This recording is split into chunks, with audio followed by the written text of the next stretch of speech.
네, 오늘 본문은 우리 느헤미야의 형제들 가운데 그 한 사람인 그 하나니가 유다에서 가지고 온 소식으로부터 시작되고 있습니다. 유다에서 느헤미야가 지금 살고 있는 페르시아 수산까지는 약 1600km예요. 그래서 여행을 하려면은 적어도 2개월 이상 걸리는 그런 거리인데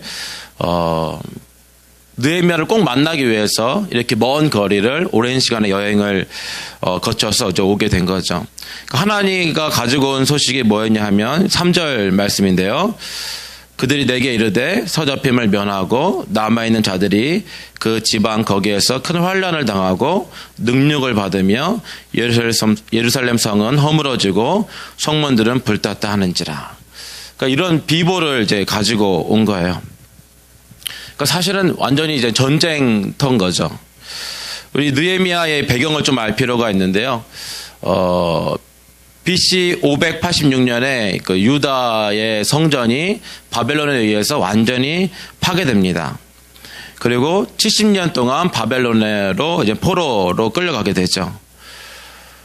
그런 다음에 이제는 BC 537년에 이제 고레스 칙령에 의해서 1차로 이제는 귀환을 하게 되고, 그 다음에 성전이 파괴된 지 딱 70년 만인 BC 516년에 스룹바벨에 의해서 성전이 다시 회복이 돼요. 재건이 되는 겁니다.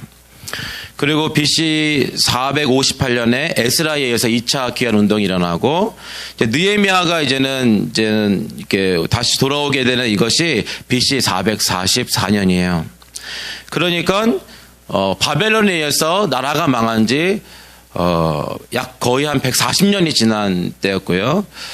다시 돌아온 지도, 포로에서 끌려서 다시 돌아온 지도 이제 70년이 지난 거죠. 근데 그렇게 많은 시간이 지났음에도 불구하고 여전히 사랑하는 조국, 어떤 사랑하는 나의 민족들에 대한 그런 상황은 140년에 바벨론에 의해서 나라가 망할 때와 별반 다를 것이 없는 거예요. 성이 허물어지고 불타고 있고 국토가 유린당하고 있고 성전이 박살당할 때와 별반 다르지 않는 어떤 끔찍한 상황들이 이제 계속되고 있는 겁니다. 그래서 예루살렘 성을 이스라엘 백성들이 다시 재건하려고 하는데 주변에 너무 방해하는 사람들이 많은 거예요. 말씀을 준비하면서 많은 사람들이 지금 우리나라의 현실에 대해서 내적으로 외적으로 굉장히 큰 우리가 위기가 있다, 다른 어느 때보다도 큰 어려움이 있다라는 것들을 많이 얘기하고 있습니다. 이런 외적으로는 북한의 그런 핵 위협이 점점 아주 밀도 있게 진행이 되고 있죠. 그래서 평창 올림픽에, 동계 올림픽이 이제 1월 달에 열리는데 프랑스하고 오스트리아가 이제는 평창 올림픽에 한반도의 평화가 확보되지 않으면 우리는 오지 않겠다라는 얘기를 이제 하고 있고요. 또 G1, G2인 어떤 미중 간의 어떤 첨예한 대립들이 이제 나타나고 있고, 뭐 식냉전이라고 해서 이제 한미일과 북중러의 어떤 새로운 그런 냉전 기류가 이제는 조성이 되려고 하는 그런 분위기가 있고요. 경제적으로는 뭐 일본식 장기 침체나 어떤 글로벌 쇼크가 언제 펼쳐질지 모르는 것이 우리나라 현실이라는 거죠. 내부적으로는 어떠냐? 내부적으로 우리나라 내부적 처한 현실은 여전히 보수와 진보의 대결이 굉장히 심각하고, 또 동성이라든지 젠더 문제라든지 이런 교회를 말살시키려는 영적 전쟁이 이제 진행이 되고 있고요. 그 틈을 타서 이슬람이 자신의 세력을 이제 펼치려고 이렇게 하고 있고, 또 이제 무엇보다도 교회의 타락이 심각한 거죠. 정말 이제 큰 위기입니다. 내적으로나 외적으로나. 근데 정말 이렇게 큰 위기가 있는데 정말 무서운 건 뭐냐 하면 4절 말씀이에요. 이 4절 말씀 때 고민을 정말 많이 했어요. 4절 말씀 한번 다 같이 한번 읽어볼까요? 시작. 내가 이 말을 듣고 앉아서 울고 수일 동안 슬퍼하며 하늘의 하나님 앞에 금식하며 기도하여. 느헤미야가 1600km 떨어진 자신의 고국 상황이 이미 140년이 지난 거죠. 자기 얘기가 아니에요. 자기 얘기가 아니고 자기 가족 얘기도 아닙니다. 근데 그 땅에서 자신의 민족과 자신의 조국이 황폐해진 그런 얘기를 들었을 때 금식하고 슬퍼하고 울고 통곡하는 거예요. 우리나라가 굉장히 위기라는 얘기, 교회가 힘들다는 얘기, 그 다음에 영적으로 또 외적으로 큰 위기라는 얘기를 너무 많이 들어요. 그래서 머리는 굉장히 힘들다, 기도해야 된다, 위기다라는 생각들은 굉장히 많이 드는데, 이 마음으로는 어떻게 이렇게 자기 얘기도 아닌데, 우리 가족 얘기도 아닌데, 내가 사랑하는 사람들의 얘기도 아닌데 어떻게 이렇게 눈물을 흘릴 수 있을까? 어떻게 이렇게 금식할 수 있을까라는 것이 가슴으로 이제 내려오지 않는 거예요. 우리 청년 아포스텔만 보더라도 그렇죠. 우리 청년들 중에 이렇게 얘기를 하다 보면은 정말 많은 청년들이 자신들을 보호해줄 그런 성벽이 무너져 가고 있는 거예요. 그래서 고통당하고 있는 친구들이 있습니다. 병 때문에, 가난 때문에, 또 직장 생활의 괴로움 때문에, 비전 때문에, 가족 때문에 고통받고 있는 거예요. 근데 너무 이해가 되는데, 머릿속으로는 정말 너무 안타까운데, 느헤미야 같은 그런 간절하고, 또 금식하고, 눈물 흘리는 그런 기도가 안 나올 때가 많이 있는 거예요. 여러분, 우리 이 아침에, 이 새벽에 정말 우리가 회복해야 될 것이 과연 뭘까요? 이 새벽에 정말 우리 기도할 때, 하나님, 정말 제가 너무 메마른 건 아닙니까? 하나님, 내 문제가 아니라고 해서, 지금 내 가족의 문제가 아니라고 해서, 정말 나라와 민족을 위해서, 또 우리 공동체를 위해서, 하나님, 정말 느헤미야 같은 통곡과 그런 눈물과 그런 슬픔을 하나님 회복시켜 주십시오. 그런 간절한 그런 눈물의 기도를 하나님 나에게 다시 한번 회복시켜 주십시오. 라는 우리가 그런 기도를 하나님께 하기를 바랍니다. 근데 여러분 더 기가 막힌 것이 뭐냐 하면요. 이 사람들이 왜 돌아왔냐는 거예요. 바벨론부터 망하고 70년 만에 돌아온 거거든요. 70년이면 여러분 3대가 그 땅에서 정착할 그런 상황입니다. 언어도 잃어버렸을지도 모르고 이제 문화도 바뀐 거예요. 아는 사람 있겠습니까? 아는 사람이 없죠. 70년 만에 돌아왔으면. 집도 없고 아무것도 없는 거예요. 근데 돌아왔어요. 하나님의 그 약속 믿고 돌아온 겁니다. 다시 한번 저 하나님의 약속의 땅에서 뭔가 하나님의 나라를 건설해보자라는 그런 비전을 가지고 돌아온 거예요. 근데 10년이 가도 20년이 가도 70년이 가도 140년 전에 똑같이 황폐했을 때와 마찬가지로 여전히 너무 비참한 겁니다. 현실은.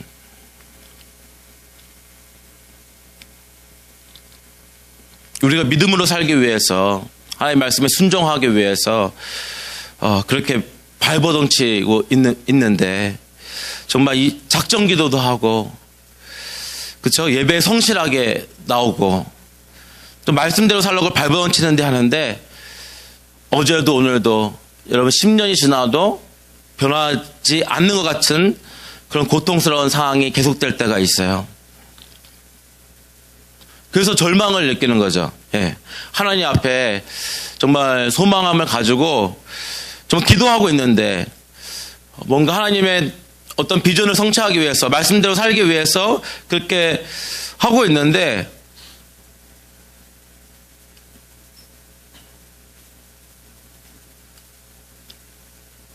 현실은 너무 아닌 거예요.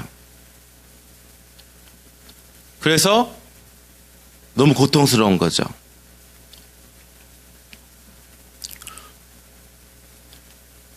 기도가 안 나올 때가 있습니다. 어떤 소망도 어떤 믿음도 발휘하지 못할 때가 있어요. 근데 오늘 본문을 통해서 이 지금 황폐한 땅에서 정말 살고 있고 눈물 흘릴 수밖에 없는 이 사람들에게 정말 이 사람들은 전혀 알 수 없었지만 그 유일한 소망이 뭐냐 하면요. 이렇게 자기가 별 상관이 없음에도 불구하고 느헤미야처럼 누군가 금식하고 눈물 흘리고 기도하고 있다는 그 누군가가 있다는 거죠. 그것이 우리에게 위로가 되는 거예요. 지금 누가 내 마음을 알아줄까? 누가 내 상황을 알아줄까? 누가 이 원통하고 분한 것을 알아줄까? 우리가 그렇게 위기 가운데 힘들 때는 보이지 않습니다. 근데 분명한 것은 나를 위해서 누군가 기도하고 눈물 흘리고 통곡하는 그 사람이 있다는 그 사실이에요. 여러분, 그것 때문에 우리가 위로를 얻고 힘을 얻어야 하는 것입니다. 누군가 나를 위해 기도하네라는 그런 찬양이 있죠. 당신이 지쳐서 기도할 수 없고 눈물이 빗물처럼 흘러내릴 때 주님은 우리 연약함을 아시고 사랑으로 인도하시네. 누군가 널 위하여 기도하네. 내가 홀로 외로워서 마음이 무너질 때 누군가 널 위해 기도하네. 여러분, 비록 내가 연약하고 힘겨울지라도 여러분, 느헤미야처럼 우리 믿음의 사람들이, 여러분 교회가, 또 여러분 동역자들이 우리를 위해서 기도하고 있다는 것에 여러분 잊지 마시고 위로를 얻기 바랍니다. 제가 최근에 중보기도의 그런 위력을 맛본 적이 있어요. 한 달 전쯤에 한의원에 이제 가게 됐었는데 잘 아시는 우리 선교사님이 몸이 너무 안 좋은 것 같다고, 몸이 너무 이렇게 망가졌냐고 저한테 막 그러시면서, 사실은 별 그런 거 없었는데 막 그러시는 거예요. 그래서 한의원, 서울에 있는 유명 한의원을 예약을 해주셔갖고 정말 용기 내서 갔다 왔어요. 큰 결단하고 갔다 온 거죠. 서울까지 갔다 왔는데 그 한의사 분이 저한테 제가 호흡이 안 된대요. 호흡이 안 되는데 너무 살이 쪄가지고 호흡이 안 된대요. 이거 전 되게 충격받았어요. 그래서 이제 가슴 여기 이 뭡니까, 이 갈비살 이 안까지 다 이렇게 꽉 차가지고 호흡이 안 된대요. 그래서 제가 이제 사자 체질이라는 거예요. 사자 체질. 고기를 먹어야지 살 수 있는 체질이래요. 예. 예. 근데 저는 정말 누가 저한테 물어보면은 당신 좋아하는 거 뭡니까? 라고 물어보면 저는 과일을 좋아합니다. 이렇게 대답했거든요. 예. 네. 저 고기를 많이 먹게 생겼지만 사실 고기를 별로 좋아하진 않아요. 이렇게 야채 많이 먹고 과일 많이 먹고 밥 많이 먹고 이런 스타일이었는데 그런 거 먹으면 안 된다는 거예요. 되게 건강식이죠. 그렇죠? 야채 먹고 과일 먹고 밥 먹고 건강식인데 그런 거 먹지 말고 고기를 많이 먹으라는 거예요. 그래서 일단은 살이 너무 많이 쪘으니까 6주 동안은 수육만 먹어라. 매일 수육만 먹어야 된다. 예. 그다음에 아메리카노, 물 이렇게 먹으라는 거예요. 그래서 제가 딱 갔다 오고 나서 금요일, 토요일, 주일 그렇게 이제 하고 있었어요.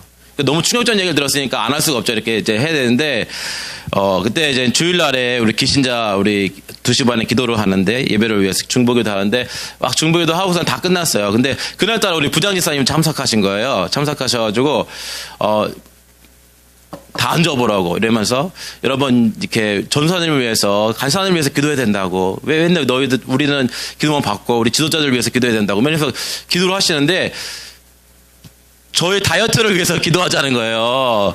지금 간사님 몸이 안 좋아서 서울까지 한의원에 가서 진료 받았는데 다이어트에 성공했고 건강이 회복돼야 된다고 해서 너무 창피한 거예요. 너무 창피하고 민망하고, 아니 세상에 다이어트를 위해서 중보기도를 받다니 말하면서 너무 창피했는데, 정말 막 이렇게 좀 이상했어요. 민망하고 너무 이상했는데 되게 놀라운 게, 그 기도를 이제는 제가 받았잖아요.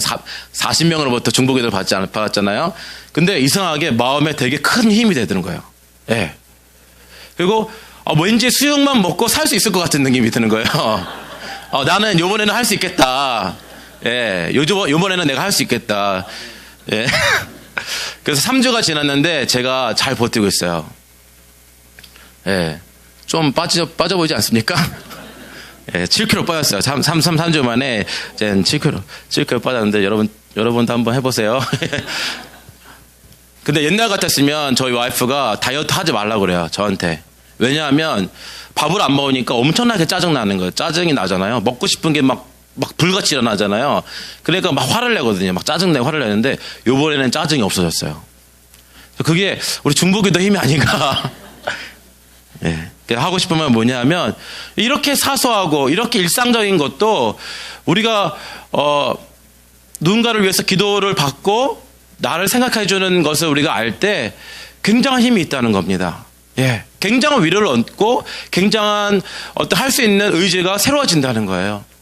근데 하물며 정말 우리가 내 힘으로 할 수 없는 그런 많은 일들을 정말 우리의 그런 사랑방에서 또 우리의 고을에서 또 우리 청년부에서 우리가 함께 기도하게 될 때 우리의 눈물, 우리의 고통, 우리 아픔들 다시 한번 위로를 받고 새 힘을 얻을 수 있다는 겁니다. 우리 사랑하는 우리 정말 우리 아포스들, 우리 귀한 청년들이 정말 서로를 돌아보면서 정말 빼앗긴 나의 삶 같은 그런 인생 가운데 다시 한번 주님으로 말미암아 좀 믿음의 꽃을 피울 수 있고 소망의 꽃을 피울 수 있는 그런 은혜가 있기를 소망합니다. 또 하나 중요한 거 우리가 기억해야 될 것이 있습니다. 우리 11절 말씀이에요. 우리 11절 말씀 한번 같이 볼까요? 11절 말씀입니다. 시작. 주여 구하오니 귀를 기울이사 종의 기도와 주의 이름을 경외하기를 기뻐하는 종들의 기도를 들으시고 오늘 종이 형통하여 이 사람들 앞에서 은혜를 입게 하옵소서 하였나니 그때 내가 왕의 술관원이 되었느니라. 여러분, 당시 느헤미야는요 페르시아 왕국 아닥사스다 왕의 술관원이었습니다. 술관원은 너무너무 고위직이에요. 왕의 총애를 받았고요, 호화스러운 삶을 누릴 수 있었습니다. 그런데 느헤미야의 기도는 하나님, 제가 더 승진하기 원해요. 제가 이제 비서실장도 되기 원하고요, 장관도 되기 원하고요, 할 수 있으면 더 높은 데까지, 그래서 더 높은 성공해서 더 높은 영향력을 미치고 싶습니다. 그런 야망에 불태우지 않았습니다. 누릴 수 있었고 그리고 호화스러운 삶을 살 수 있었음에도 불구하고 느헤미야는 그 영광스러운 자리를 포기하고 하나님의 백성과 고통받는 것을 선택합니다. 고통과 위험의 자리로 내려와요. 여러분, 이것이야말로 우리가 느헤미야를 통해서 배워야 될 것이 아닌가 저는 그렇게 생각합니다. 하나님의 백성들이 고통받는 것을 외면하지 않고, 하나님, 제가 기꺼이 가서 할 일이 있다면 제가 가서 돕기를 원합니다. 하나님, 제가 저의 유익과 저의 안녕만을 생각하지 않겠습니다. 여러분, 히브리서 11장 24절에서 25절에 여러분 모세를 이렇게 표현해요. 믿음으로 모세는 장성하여 바로의 공주의 아들이라 칭함받기를 거절하고 도리어 하나님의 백성과 함께 고난받기를 잠시 죄악의 낙을 누리는 것보다 더 좋아하고. 느헤미야는요 모세의 길을 선택했던 겁니다. 여러분, 우리가 예수님도 함께 원한다고, 예수님 배우기 원한다고 우리가 얼마나 많이 고백하고 찬양합니까? 여러분, 그것은 더 높이, 더 성공, 더 영광으로 가는 길이 아닙니다. 고난의 자리로, 하나님의 백성들과 함께하는 자리로, 믿음의 자리로, 낮은 자리로, 섬김의 자리로 내려가는 거예요. 복음과 함께 고난을 받는 자리에 우리가 기꺼이 자원하는 겁니다. 여러분, 너무 멋있지 않습니까?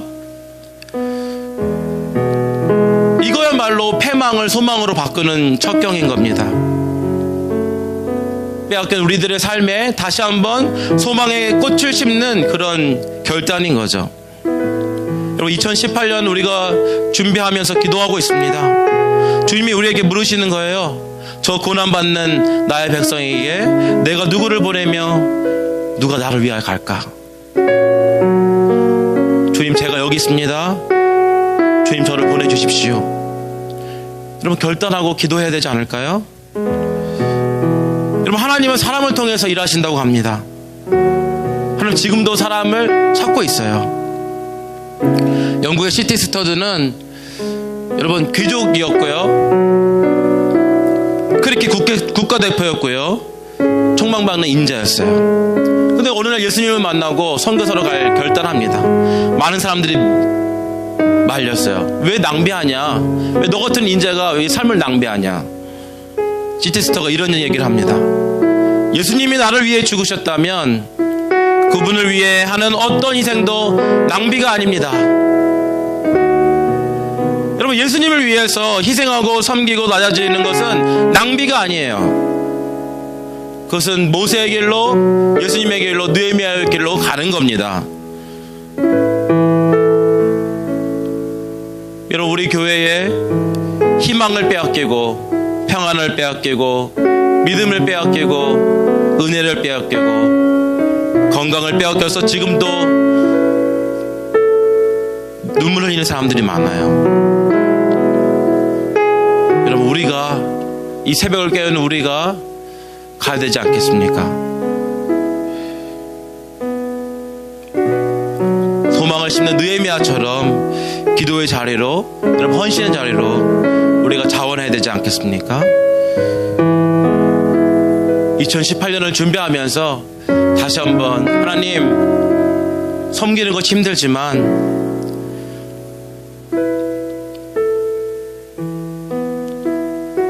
믿음의 자리를 지키는 건 여전히 힘들지만 하나님, 제 그 힘든 길로 가겠습니다.